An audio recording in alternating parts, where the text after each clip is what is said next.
Davis, Jimdavis.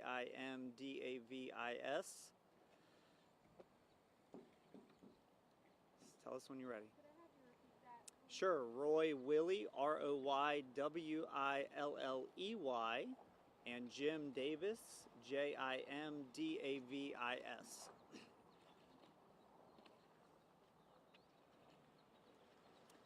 Good.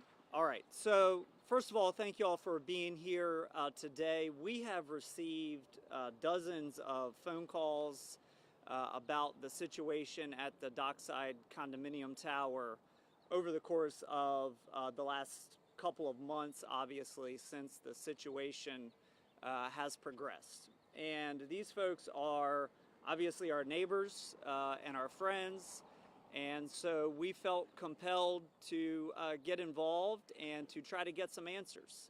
They have been seeking answers about the situation from all manner of entities, from the city to the engineers, and the truth is that they aren't getting a lot of answers. So we undertook an investigation. We have gone through a lot of documents. We have interviewed a number of folks, and we have been able to get some information from some unlikely sources. So what we are asking today is, we know that over the course of the last several decades, since the 1970s when this building first was inhabited, that there are a lot of people that have gathered information about this building, that have talked to engineers, that have talked to former construction companies, that have talked to folks that have lived here.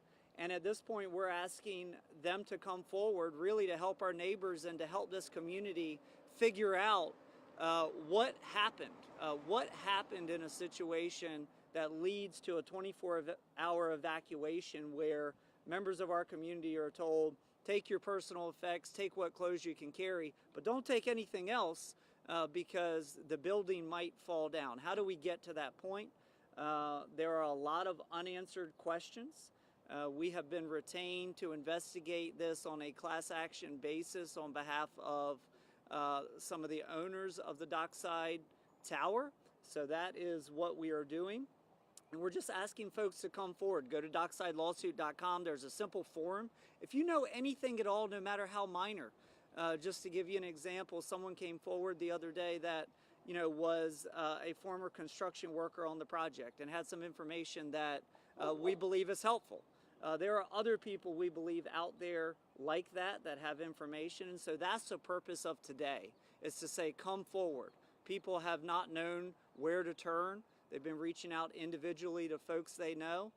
We are looking to gather all of that information so that we can make sure to harness the power of the law. We can only do what the law allows, but we will leave no stone unturned in this investigation and what we expect in very short order to be a lawsuit. Good morning. Thank you for being here. My name is Jim Davis with the J. Davis Law Firm, and we have, as Roy said, a lot of unanswered questions that need to be examined, and that's why we've been retained to open an investigation. A properly managed and maintained building does not get a 48-hour evacuation notice, and so our firm has been engaged together with Roy to investigate the management, maintenance, capital asset reserves, and to understand how it came to be that over 100 people were displaced from their homes on a 24-hour notice. So we encourage you to go to the website, docksidelawsuit.com, with any information that you have, and we look forward to working through this process. Thank you. Take a few questions if you have any. Sure, we don't have a lot of answers, but I have a question, Sure. if you don't mind. And I am a resident of Dockside. Yes, sir. My wife. Is there a reason class action is better than a mass tort suit in this case? We're looking at both options. We've been retained on a class basis by an individual, but we're certainly not opposed to filing individual lawsuits if that becomes the best course of action. Okay. What we're doing right now for the residents that we're working with is we're reviewing, I'll just tell you, a variety of documents. We're reviewing their homeowners insurance policies. We understand a lot of folks have been denied for loss of use claims, for example. Obviously, we have loss of use of a building here. So that's one avenue we're looking at. We're looking at prior work that was done and maintenance of the building as well. And so those claims may manifest themselves in different ways. We don't know that at this point. I can't give you a roadmap, but we will leave no stone unturned. Yes, sir. I just wanted to clarify something. It was well over 200 people. Correct. Yeah. Not 100, Yeah. well over 200. Right.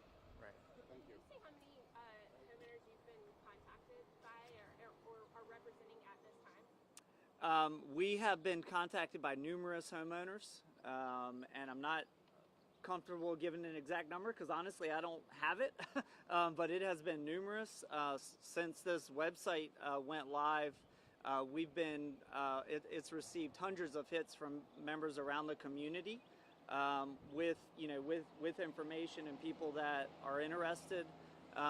But we have been retained. We've been retained on a class basis at this point to do the investigation. But I'm not comfortable saying exactly how many owners have contacted us just because I don't know as I stand here. But it's been numerous. I've personally talked to 4 or 5, about this situation.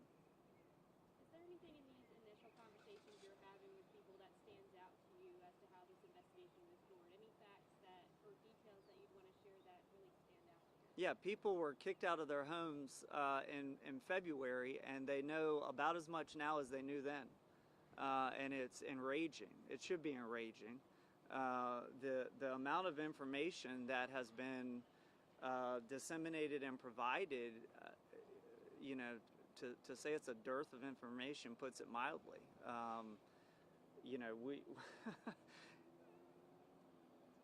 It's enraging that people have been removed from their homes and that more has not been done by the city, by the engineers, by other folks to provide them information about the situation. Is this lawsuit against the Board Association or is it against the City of Oracle? We have not determined who the defendants in any lawsuit will be at this time. We are looking at every avenue, obviously, on behalf of the owners of the condos, but we have not drafted a lawsuit. We are just here today announcing the investigation. Of course, we fully expect that it will end in at least one lawsuit. Other questions? Does this include renters or is it only homeowners? So right now we are only investigating claims for the owners. What we have said is that if renters have renter insurance policies and they are being denied on their loss of use claims, we're willing to look at those. But candidly, the best claims are going to be for the owners, so. Great. All right. Thank you very much. Thank you. Thank you. Everybody, thank you.